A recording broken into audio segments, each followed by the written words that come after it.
Cuando hablamos de la relación entre empresa y sindicatos, generalmente pensamos en conflicto. De hecho, toda la discusión que ha habido sobre la reforma laboral ha generado un ambiente de confrontación, incluso de hostilidad. No vamos a negar que en el trabajo siempre va a existir una dimensión conflictiva, hay que aceptarlo. Sin embargo, no podemos olvidar de que el trabajo es fundamentalmente un espacio de colaboración.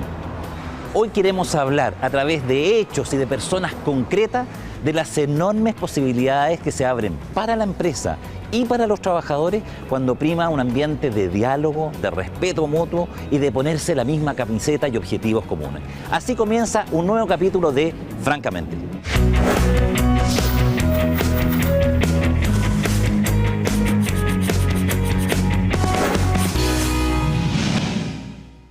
Bueno, y las grandes gestas tienen detrás siempre grandes líderes. Y si hablamos del plan común de empresa de Codelco, no podemos tener mejor invitado que a Juan Villarzú, presidente ejecutivo de Codelco, 2 veces. Juan, qué rico tenerte aquí con nosotros. Gracias, Ignacio, muy grato para mí también. Cuéntanos, ¿cómo se origina esta gesta? Bueno, esto se origina, nace como consecuencia de una convicción mía de que era necesario tener un acuerdo con los trabajadores para poder darle una perspectiva de futuro a Codelco.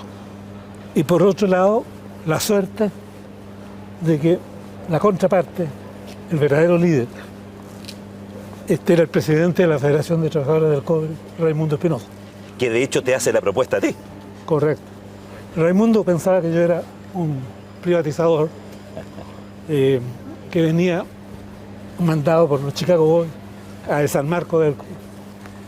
Y así me lo dijo en una reunión con toda la directiva de la federación. Porque me dijo, a mayor prueba, aquí está el mercurio. Yo le dije, mire, usted leyó parte del mercurio. Bueno, le mostré y efectivamente había una entrevista a mi persona en que yo decía que Codelco no era privatizable. Y que se privatizaba solamente una parte, dijiste. No, ni siquiera eso. Fue más categórico. No se privatizaba porque la única manera de sacarlo adelante era en un trabajo conjunto de la administración con los trabajadores y que yo sentía que las condiciones estaban dadas para eso y que teníamos que hacer un esfuerzo para construir lo que se llamó la alianza estratégica. Y les pusiste una meta muy alta a este proyecto. Hablaste de duplicar el valor de la empresa. Bueno, ¿Cuáles son los ejes? Hay dos momentos distintos en el tiempo. El 94, que fue la primera vez que asumí, ahí la tarea era normalizar la compañía, revertir la tendencia a la pérdida de productividad, bajar, había exceso de personal, mejorar las prácticas de trabajo, por otro lado, apuntalar el plan de inversiones. Y el armado de esa lógica fue un gran acuerdo en que los trabajadores se comprometen a cambiar prácticas de trabajo, a aumentar productividad y la administración se compromete a sacar adelante el plan de inversiones y políticamente lograr el apoyo suficiente para que Codelco pueda resumir su compromiso de crecimiento. Ahora, ¿cuál fue el resultado? ¿Efectivamente se logró la promesa de duplicar el valor de la empresa? Pues en ese primer periodo, la meta no fue duplicar el valor de la empresa, sino que fue aumentar la productividad. Perfecto. En un 40%, disminuir la dotación en un 10%. Habían indicadores muy precisos. Todos se cumplieron. Todos se cumplieron. El primer periodo en que Codelco baja la dotación y lo hicimos de común acuerdo con los trabajadores.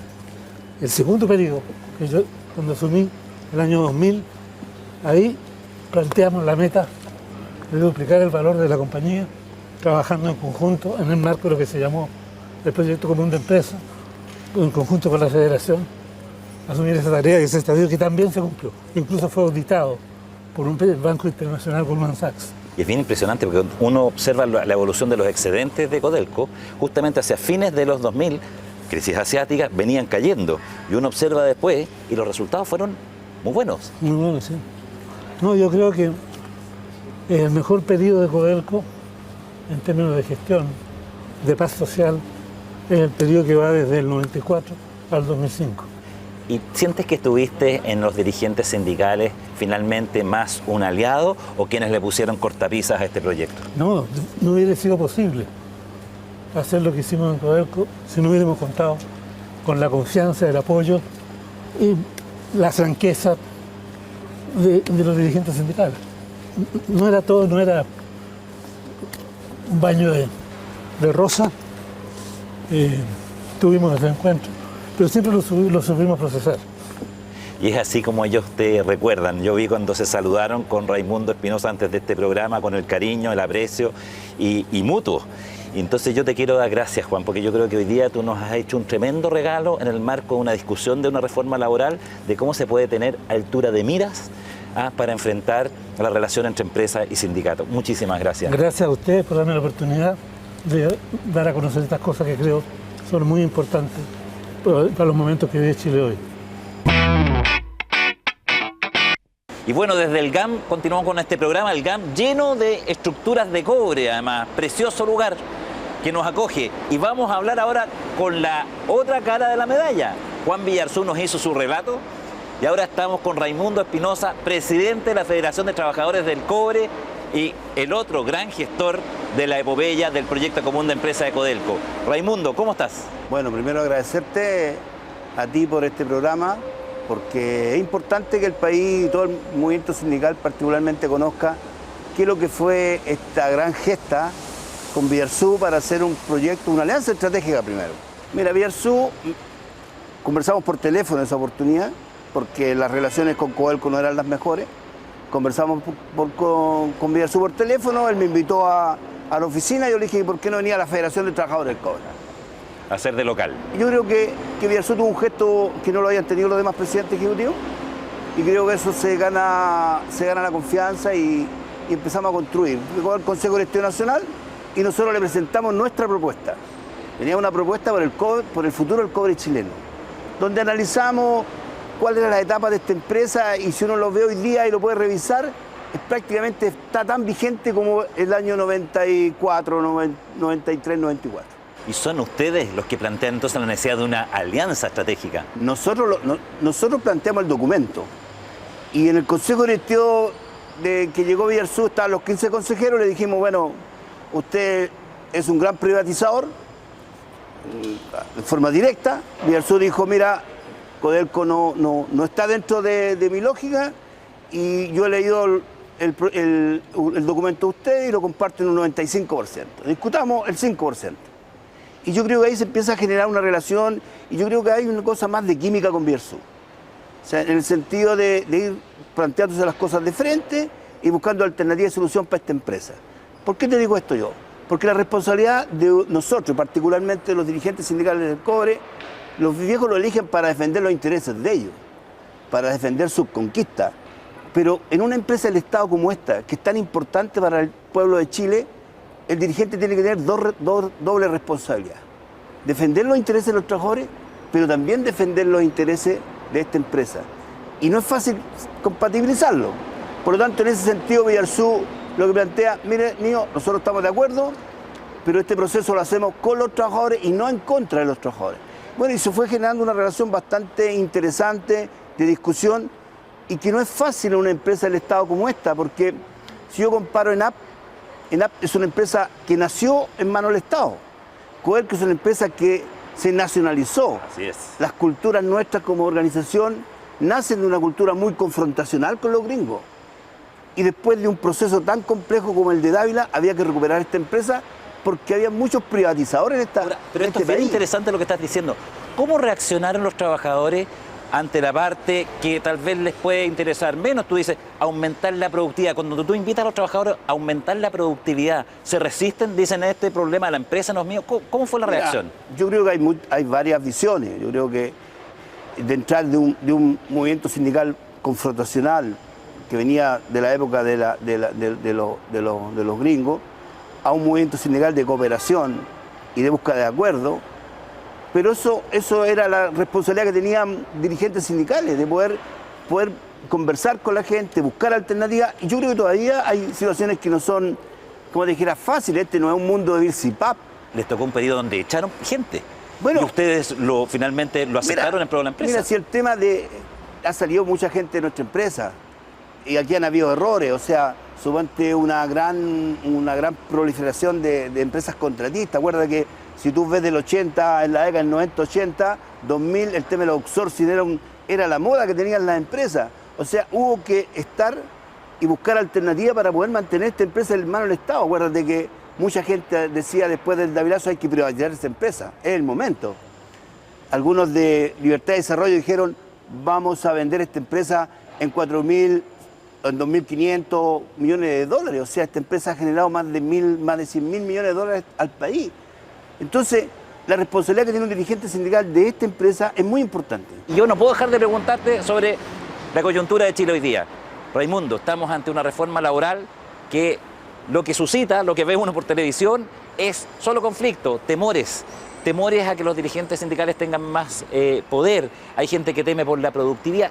¿Qué podrías decirle hoy a esta discusión? Mira, yo creo que aquí el problema de nosotros hemos vivido un proceso, o sea, como alguien dijo, pasamos del jabón gringo al camay, así de un solo paraguaso. Yo creo que hay gente él no ha vivido el proceso. Ya. Yo creo que es importante ver cómo los países desarrollados, los nórdicos, Alemania, tienen este tipo de convivencia entre el movimiento sindical y entre el movimiento sindical y los empresarios. Y les va bien. Y les va espectacular. El problema aquí, cuando se empiezan a equilibrar los poderes, yo creo que aquí hay un desequilibrio entre el sector empresarial y el sector laboral. Yo creo que eso hay que recuperarlo, porque es la única forma. O sea, desde mi punto de vista, creo que en la medida en que las cosas se transparenten en las discusiones y se busquen alternativas de acuerdo, es lo mejor no solamente para la empresa, sino también para las organizaciones sindicales, también para el país. Y yo creo que estamos pasando una crisis que efectivamente está ocurriendo en distintas partes, no solamente en Chile, en distintas partes. Y creo que hoy día la desconfianza cuesta mucho también hoy día a los dirigentes sindicales buscar acuerdos dentro de los propios pares de uno. ¿Por qué? Porque hay mucha desconfianza y con mucha razón muchas veces. Y lo hemos encontrado con los distintos escándalos que se han producido. Entonces yo creo que hay que recomponer eso. Y para eso se necesitan fuerza de voluntad de ambas partes. Yo te quiero agradecer, Raimundo. Yo creo que este país te debe un agradecimiento a ti y a aquellos que hicieron posible este plan común y esta tremenda experiencia Codelco. Bueno, yo también quiero agradecerte la invitación que haces. No es fácil estar en un programa de este tipo, siempre se ven las cosas negativas del movimiento sindical y creo que es súper importante agradecerle a Villarzú la discusión que tuvo. Creo que fue un gran presidente ejecutivo y esto va en beneficio de los trabajadores. Un llamado aquí a los dos actores, sector empresarial y los trabajadores. Hay que mantener los equilibrios, dialogar mucho, buscar muchas alternativas y hacerlo rayado de cancha. Eso no significa que cada uno va a abandonar sus principios como dirigente sindical y los empresarios o la empresa con respecto a gestionar esta empresa. Y con ese llamado al diálogo de un dirigente sindical nos vamos a comerciales y seguimos hablando en Francamente.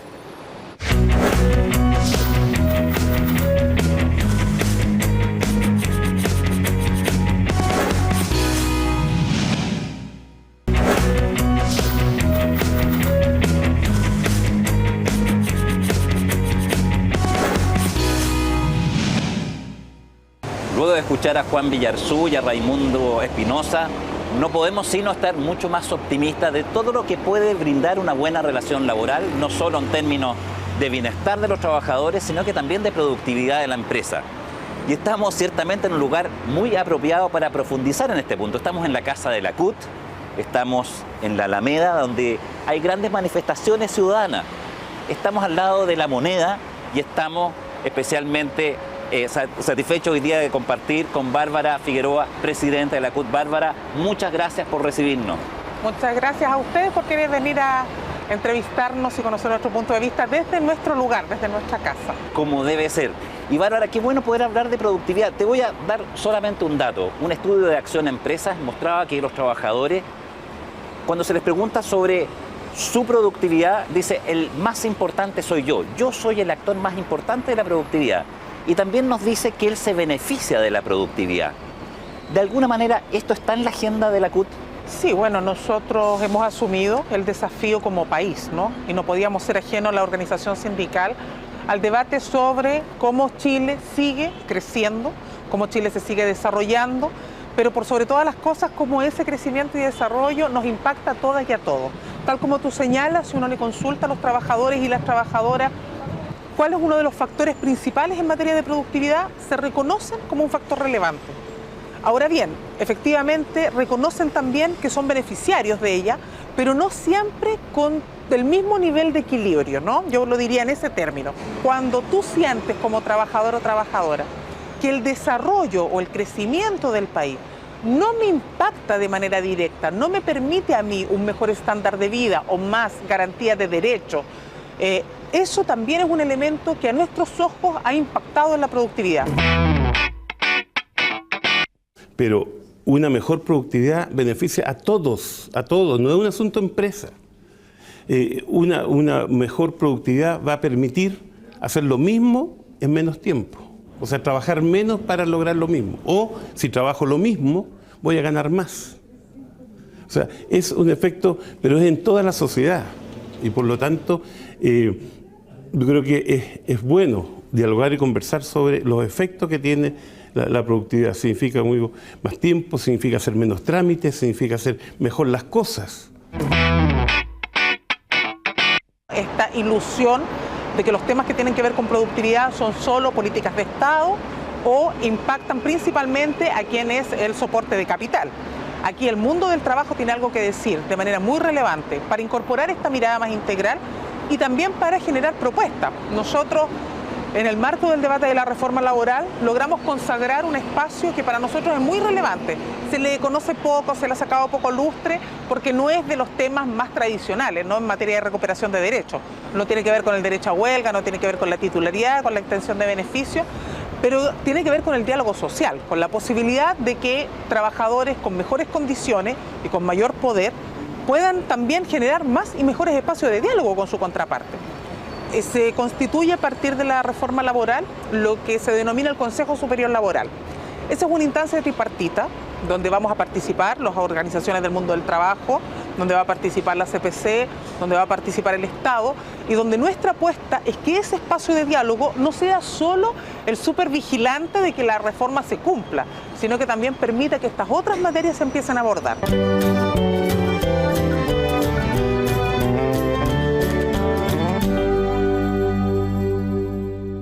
Otro resultado interesante del sondeo es que los trabajadores perciben que fortalecer los sindicatos puede ser un factor de productividad, un resultado que nosotros no esperábamos. ¿Cómo lo explicas? Cuando el sindicato ve, el trabajador ve que logra trascender respecto de las demandas más reivindicativas, más corporativas, y junto con hacerse cargo de eso, es capaz de ampliar su radio de acción, evidentemente que también logra entender que entonces el sindicato no solo me sirve para el bienestar, no solo me sirve para lo coyuntural, lo urgente, sino que también me permite, a partir de estas mejoras en condiciones, poder generar o ser más productivo, poder ser más contribuyente. La gente se debe en el ámbito preguntar, del pero el dirigente sindical puede aportar al buen clima, pero ¿cómo un dirigente que no siempre tiene la formación técnica, cómo puede desde el mundo sindical, desde la negociación, desde sentarse con el empleador, mejorar la productividad? ¿A través de propuestas? ¿Cómo lo hace? Yo diría que a través de propuestas, a través de la posibilidad de construir confianza en el diálogo social, cuando tú tienes contrapartes equilibradas y por lo tanto somos pares y podemos establecer puntos comunes y lo que yo establezco y comprometo lo cumplo, eso genera climas de confianza. ¿Se habla de productividad con los dirigentes sindicales? Sin duda. A ver, yo creo que hay realidades que están mucho en los medios. Esto estuvo muy contaminado por la reforma laboral. Pero la verdad es que para las empresas, para nosotros los empresarios, los sindicatos, son una contraparte absolutamente válida y necesaria para poder desarrollar la empresa.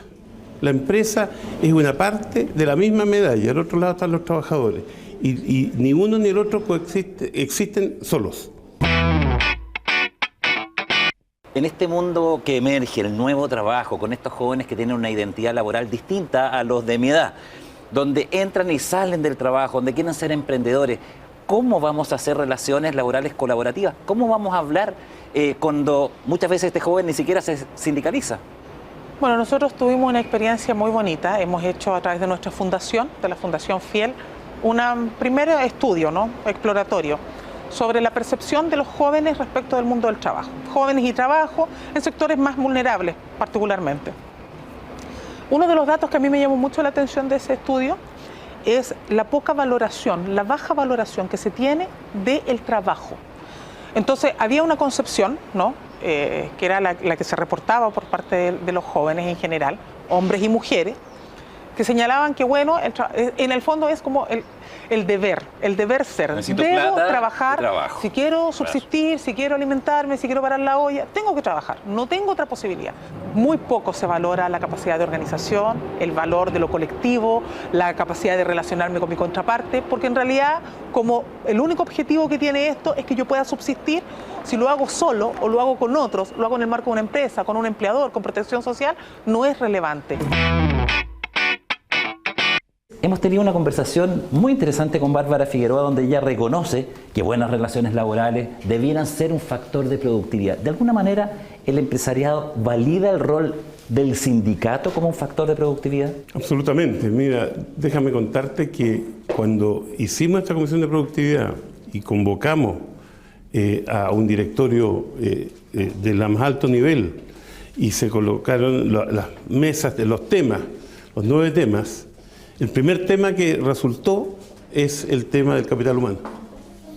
Y el segundo tema es incorporación de mujeres, jóvenes y adultos en tercera edad. Por lo tanto, de 9 temas, 2 tienen que ver con el factor humano y con las personas. Y ahora, en estos tiempos en que la economía chilena está teniendo dificultades para crecer, donde el tema del empleo nos tiene en alerta, derechamente, ¿es un buen momento para reforzar los lazos de colaboración? Porque uno dice, en tiempos difíciles está un reflejo que es despedir rápido. Siempre es buen momento, porque se está desarrollando la vida.